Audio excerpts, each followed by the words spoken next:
Góðan og blessaðan daginn, Gunnar Ingi Gunnarsson hér, forstöðumaður Lofsám Baptistakirkja. Þú ert að horfa á litla sæta netþáttinn okkar Apologia þar sem við tökumst á við spurningar hvað varðar kristna trú. Spurningin sem við erum að díla við í dag er hvernig vita kristnir að þeir hafa rétt fyrir sér.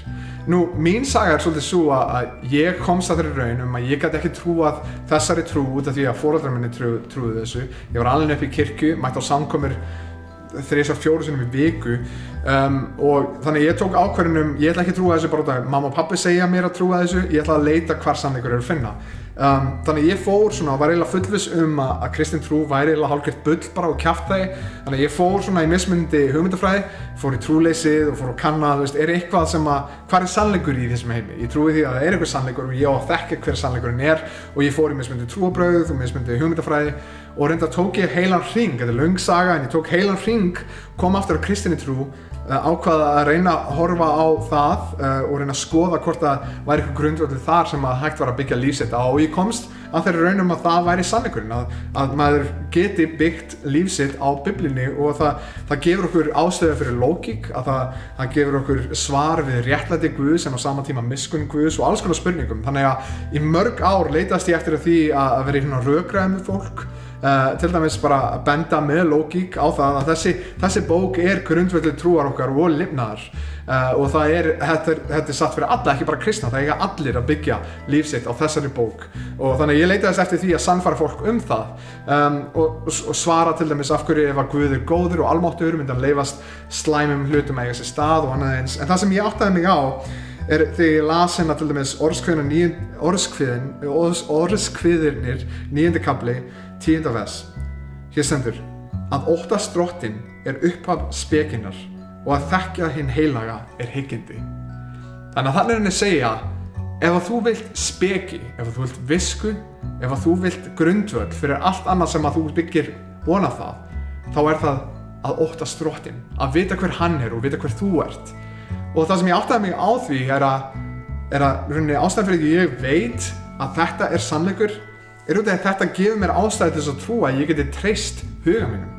Að sá sem trúir ekki á Guð og sá sem trúir ekki að neitt sé að skapa og neitt sé að gefa lögmál siðferðis og annað eins getur ekki gefið ástæðu fyrir því af hverju hugur þinn virkar. Getur ekki einu sinni verið fullviss það að hugur þinn virkar. Getur ekki einu sinni verið fullviss það að heimurinn sé þekkjanlegur og við getum raunverulega skilið heiminn til fulls. Ef þú ætlar að koma til dæmis alveg frá húmanísku sjónarmiði þar sem er engin Guð í þinni hugmyndafræði að þá gætir þú annað eins fyrir padda sem er hræðilegt líf og þú ert búin að ímynda þér betra líf í haustum á þér og það sem þú horfir á sem raunveruleika núna er ekkert raunveruleiki heldur bara þú sem einhver lítið padda að reyna að gera líf þitt aðeins bærilegra. Þú hefur engan grundvöll til að standa á ef þú stendur ekki á orði Guðs. Þannig ég áttaði mig á því að óttast Drottinn er upphaf spekinnar, er upphaf viskunnar. Og til dæmis siðferði, að þegar ég var að spyrja mig sjálf með þessa spurningu þegar amma mín var myrt, af hverju myndi góður Guð leyfa þessu að gerast? En þá komst ég að þeirri ástæðu, ég hef ekki til að standa ávarandi lógík og ég hef ekki til að standa ávarandi siðferði.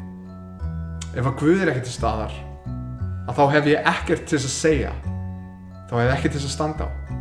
Þannig að ég komst að þeirri raunum og er fullviss að þetta sé satt því að þetta veitir grundvöll öllu því sem þú trúir. Og það málið er að þú trúir, þú hagar þér eins og þú trúir Biblíunni en segir með orðunum að þú gerir það ekki. Þú hagar þér vitandi það að þyngdaraflið verður til staðar á morgun. Þú hagar þér eins og hugurinn þinn virkar, þú hagar þér eins og heimurinn make a sense og þú getur þekkt heiminn. Þú hagar þér eins og þú trúir á Guð Biblíunnar en þú lifir ekki samkvæmt því.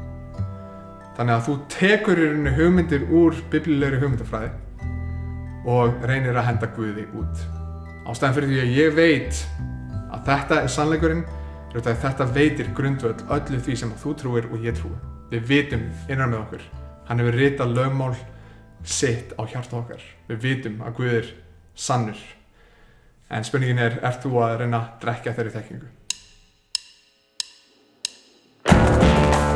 Já, góðan daginn, þakka þér fyrir að horfa á annan þátt á Apologia. Það sem ég langaði að segja þér er að ef þig langar að vita meira okkur sem kirkju, þá getur þú farið á lofstofan.is eða Facebook síðan okkar, facebook.com/lofstofan.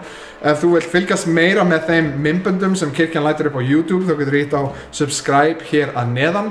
Og ef þér langar að horfa á fleiri myndbönd, þá getur þú ítt á annarkur kassan hér til hliðar.